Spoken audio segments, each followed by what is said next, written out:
Salut à tous, bienvenue dans Pain au chocolat vs chocolatine Fight. Si vous ne connaissez pas le système pour cette vidéo, je vais vous l'expliquer. Le combat se déroule en 3 rounds. Le premier concernera la géographie des deux termes. Celui qui remporte le round gagne 2 points. Le deuxième round concernera l'histoire. Celui qui remporte le round gagne 2 points. Puis le dernier round, le plus décisif, concernera le terme le plus technique. Celui qui remporte ce round gagnera 4 points. Mais un round bonus existe. Il vous donne la parole. C'est le vote final. Le vainqueur de ce round gagnera 6 points. Et le deuxième remportera 2 points. De quoi rattraper un retard quand même. Allez, let's fight!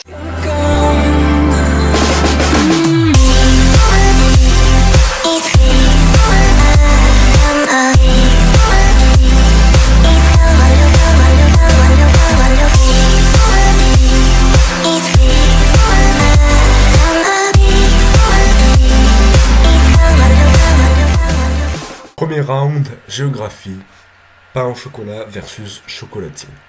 Allez, c'est parti pour ma partie. Ça y est, c'est parti. Alors, comme vous pouvez le voir sur la carte, seul le sud-ouest et quelques parties par-ci par-là de la France utilisent le mot chocolatine. Indispensable qu'il faut savoir manipuler pour se couvrir et pour se créer des brèches. Donc on peut surtout donner le point pour la géographie.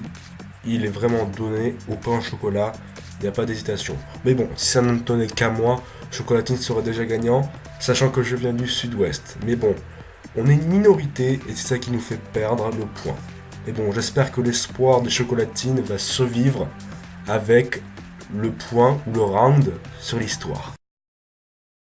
Quel est le terme le plus ancien? Eh ouais, commençons par le début. Le terme viennoiserie aurait été utilisé à partir du 19e siècle en France pour désigner des pâtisseries originaires de la ville de Vienne en Autriche. Ainsi, la première boulangerie viennoise ouvre ses portes à Paris dans les années 1830. C'est un Autrichien du nom de August Zang qui tient la boutique. Les pâtisseries viennoises que l'on peut y acheter sont alors cuisinées à base de pâte à brioche. On y retrouve notamment le fameux croissant autrichien, le Kipfler, et un croissant fourré au chocolat. À la différence d'autres viennoiseries, telles que la brioche ou le croissant, l'histoire du pain au chocolat est peu connue. Ce dernier aurait vu le jour grâce au chocolatier Nicolas Berger, après la Seconde Guerre mondiale, l'appelant chocolat dans croissant. Les boulangers ont rapidement francisé ce terme en chocolatine, et ils l'ont utilisé dans toute la France. Au début, la forme de cette viennoiserie ressemblait à une baguette ou à un petit pain fourré au chocolat noir. Une légende urbaine raconte que le mot chocolatine serait le diminutif de l'anglais chocolate in bread.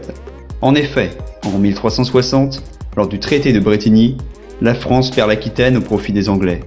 Ces derniers demandaient alors du chocolate in bread, chocolat dans du pain, qui par diminution serait devenu chocolate in, puis chocolatine, dans le sud-ouest. Seulement voilà, à l'époque, cette viennoiserie n'existait pas encore. Impossible donc de demander ce genre de viennoiserie, parce que le chocolat tout simplement n'existait pas encore en Europe. Il a été importé d'Amérique en Europe par le conquistador Hernán Cortés qui rapporte ce dopant en Espagne en 1528. L'hypothèse est donc rejetée et le débat n'est toujours pas clos. Droite. Ouh, la droite bien vissée, elle va faire mal celle-là. Il est touché et il réplique avec la droite. Oh, la droite. C'est après cette page d'histoire que, je dois bien l'avouer, c'est la chocolatine qui remporte ce round. Victoire dans ce round grâce à ses uppercuts historiques meurtrières. Le pain au chocolat ne pouvait rien faire. Coincé dans les cordes en encaissant les coups, il encaisse aussi 2 points.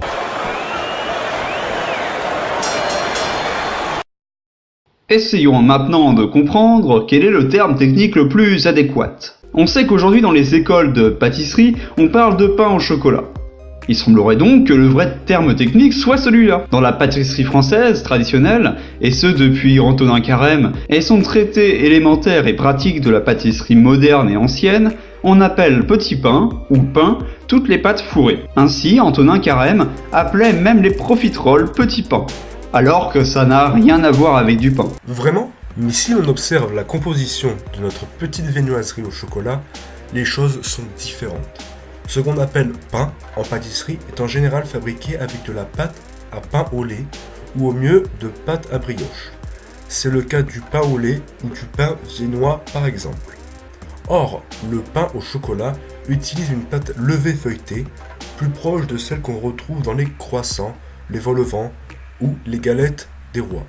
Logiquement, on devrait donc dire pain au chocolat pour des viennoiseries faites à base de pâte au pain, au lait, et employer un autre terme pour désigner celles faites avec de la pâte levée feuilletée, une raison donc de revenir au terme initial, chocolatine. Et il titube là, ça sent la fin.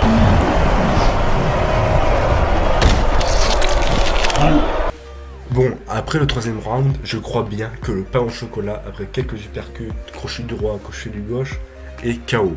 Mais bon, il a encore une chance de se relever avec le round bonus que vous a dit plutôt mat. Mais bon, sinon je suis très heureux que le terme de ma région l'emporte sur ces 3 rounds. Vive la chocolatine!